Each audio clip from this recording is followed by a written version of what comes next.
ഹരിയോടൊപ്പത്തിലേക്ക് സ്വാഗതം. ചില ക്ഷേത്രങ്ങളിൽ പോകുമ്പോൾ മറ്റു ക്ഷേത്രങ്ങളിൽ കിട്ടാത്തൊരു പോസിറ്റീവ് എനർജിയും ഒരു ശാന്തതയൊക്കെ മനസ്സിന് കിട്ടിയെന്ന് പലരും പറയാറുണ്ട്. ദൈവം എല്ലായിടത്തും ഒരുപോലെയാണല്ലോ. അപ്പം എങ്ങനെയാണ് ചില ക്ഷേത്രങ്ങളിൽ ഇങ്ങനെ ഒരു ശക്തി കൂടുതൽ അനുഭവപ്പെടുക? ഒരു ക്ഷേത്രത്തിലും ശക്തി കുറവല്ല. ക്ഷേത്രത്തിലേക്ക് പോകുന്ന ആളുടെ മനസ്സ് വളരെ പ്രധാനമാണ്.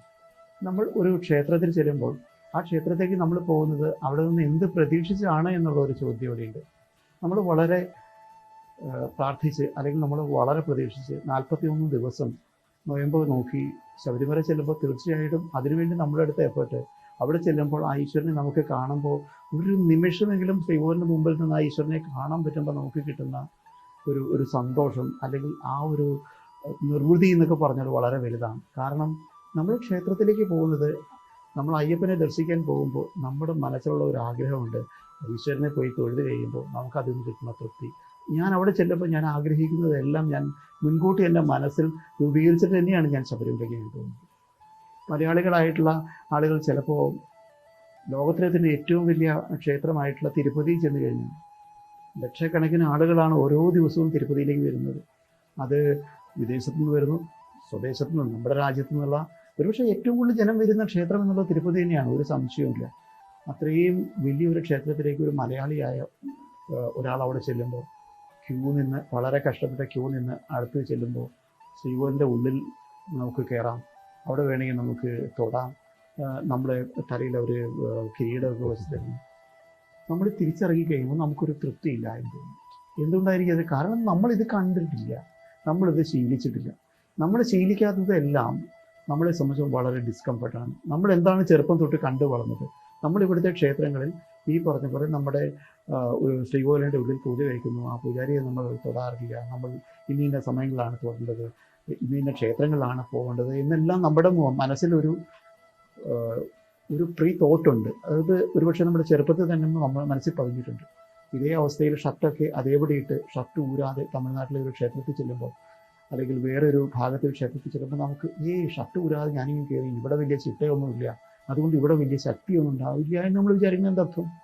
അവിടെയുള്ള ഈശ്വരനെ കാണാൻ വരുന്ന ഭക്തജനങ്ങളുടെ മനസ്സിലെ പ്രാർത്ഥനയ്ക്കൊരു സ്വഭാവമുണ്ട്.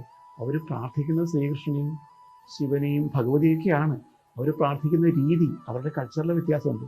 പക്ഷെ അവിടെ ഉണ്ടാവുന്ന ശക്തിക്ക്, ആ പവറിന് ഒരു വ്യത്യാസവുമില്ല. ഈ കേരളത്തിൽ അല്ലെങ്കിൽ ഇന്ത്യയിലുള്ള ജനങ്ങൾ മുഴുവൻ പല ഭാഷകൾ സംസാരിക്കുന്നുണ്ടെങ്കിലും പ്രധാനമായിട്ട് മനുഷ്യൻ്റെ എന്താ പറയുക, വലിപ്പത്തിലോ മുഖത്തിൻ്റെ ഭാവത്തിലോ ഒന്നും വ്യത്യാസമില്ല എന്ന് പറയുന്നത്. നമുക്ക് പല കൾച്ചറുണ്ടെങ്കിലും നമ്മുടെ എല്ലാം പല ഭാഷ നമുക്കറിയാമെങ്കിലും ഒരേ സ്വഭാവത്തിൽ നമ്മൾ നിൽക്കുകയാണ്. പല രീതിയിലായിരിക്കും നമ്മൾ ക്ഷേത്രങ്ങളിൽ ചെല്ലുമ്പോൾ പ്രകടിപ്പിക്കുക എന്ന് മാത്രമേ. അതുകൊണ്ട് നമ്മളൊരു ക്ഷേത്രത്തിൽ പോകുമ്പോൾ അവിടുത്തെ രീതിയിൽ അവരെങ്ങനെയാണ് ചിന്തിക്കണമെന്ന് മനസ്സിലാക്കി ആ ക്ഷേത്രത്തിൽ പോയി നമ്മൾ പ്രാർത്ഥിക്കാൻ നിന്നാൽ തീർച്ചയായിട്ടും നമുക്ക് തൃപ്തിയുണ്ടാവും. അതല്ല, ഇത് വെറും ഒരു കാഴ്ചയായിട്ട് ഒരു ടൂറിസത്തിന് വേണ്ടി കാണാൻ വേണ്ടി മാത്രം പോവുകയാണെങ്കിൽ അവിടെ നമുക്ക് ഭക്തി ഒരിക്കലും നമുക്ക് ഫീൽ ചെയ്യില്ല. ഇത് രണ്ടും തീരുമാനിക്കുന്നത് ഒരുപക്ഷെ നമ്മുടെ മനസ്സ് തന്നെയാണ്. ഈ സാധാരണക്കാർ പൊതുവെ കരുതുന്നത് അവിടുത്തെ എന്തൊക്കെ സ്പെഷ്യൽ മന്ത്രങ്ങൾ, സ്പെഷ്യൽ പൂജ, അതൊക്കെ കൊണ്ടാണ്. ഇപ്പം ഗുരുവായൂർ അമ്പലത്തിൽ നമുക്ക് എന്താ തൊഴുമ്പോൾ കിട്ടുന്ന അതേ സുഖം, ചിലപ്പോൾ ആ ഒരു ശാന്തിയും അതുമൊക്കെ ചിലപ്പോൾ വീട്ടിനടുത്തുള്ള ചെറിയൊരു ശ്രീകൃഷ്ണ ക്ഷേത്രത്തിൽ പോയി തൊഴുമ്പോൾ കിട്ടാതെ വരുന്നത്. ആൾക്കാർ തെറ്റിദ്ധരിക്കുന്ന അങ്ങനെ ഒരു എന്തോ ഡിഫറൻസ് ഉണ്ടാവും ആയിരിക്കും എന്ന് എനിക്ക് തോന്നുന്നു. അത് ഓരോ ക്ഷേത്രത്തിലും നമ്മൾ ചെല്ലുമ്പോൾ ആ ക്ഷേത്രത്തിലെ മൂർത്തിയുടെ അല്ലെങ്കിൽ ആ ഒരു പ്രതിഷ്ഠയുടെ സങ്കല്പം എന്നുള്ളത്. ഇപ്പോൾ ഗുരുവായൂർ നമ്മൾ ചെല്ലുമ്പോൾ നമ്മൾ അവിടെ ഉണ്ണികൃഷ്ണനാണ്, ശ്രീകൃഷ്ണനാണ്. ഉണ്ണികൃഷ്ണൻ എന്ന് പറഞ്ഞാൽ ഒരു ചെറിയ കുട്ടിയാണ്. ഒരു കുട്ടിയായിട്ടാണ് നമ്മൾ ശ്രീകൃഷ്ണനെ നമ്മൾ അവിടെ കാണുന്നത്. ആ കുട്ടിയെ നമ്മൾ കാണാൻ പോകുമ്പോൾ നമുക്ക് അവിടെ ഒരു വാത്സല്യവും അല്ലെങ്കിൽ നമുക്കൊരു വല്ലാത്തൊരു അറ്റാച്ച്മെൻറ്റൊക്കെയാണ് തോന്നുന്നത്. അവിടെ ഒരു കള്ളത്തരയില്ലാത്ത ഒരു കൊച്ചു കുട്ടിയെയാണ് ശരിക്കും നമ്മൾ ഗുരുവായൂരപ്പനിൽ നമ്മൾ കാണാം. അപ്പോൾ നമുക്കുണ്ടാകുന്നൊരു മാനസികാവസ്ഥ എന്താ?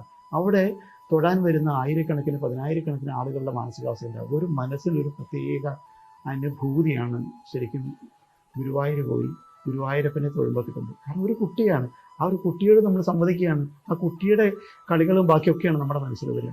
ഇതേ സമയത്ത് നമ്മൾ ഏറ്റുമാനൂരപ്പനെ കാണാൻ വേണ്ടി നമ്മൾ ശിവക്ഷേത്രത്തിൽ ചെല്ലുമ്പോൾ അകത്തേക്ക് കയറുമ്പോൾ നമുക്കൊരു ചെറിയ ഭയം വരും. നമ്മൾ കാണുന്നത് ആരെയാണ്? ഏറ്റുമാനൂരപ്പനെയാണ്, മഹാദേവനെയാണ്.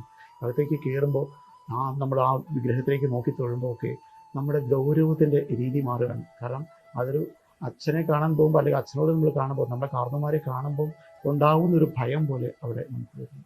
ഇത് നമുക്ക് ചോറ്റാനിക്കര ക്ഷേത്രത്തിലേക്ക് പോയാൽ നമുക്കവിടെ വ്യത്യാസം വരികയാണ്. കാരണം അവിടുത്തെ മാനസികാവസ്ഥ എന്നുള്ളത് വേറൊന്നുണ്ട്. ചിലപ്പോൾ നമുക്കറിയാം മാനസികമായിട്ട് ബുദ്ധിമുട്ടുള്ള നിരവധി ആളുകൾ ചൊട്ടാനിക്കര ക്ഷേത്രത്തിൽ വന്ന് ഭജനമൊക്കെ ഇരുന്ന് പ്രാർത്ഥിക്കുന്നത് നമുക്ക് കാണാം.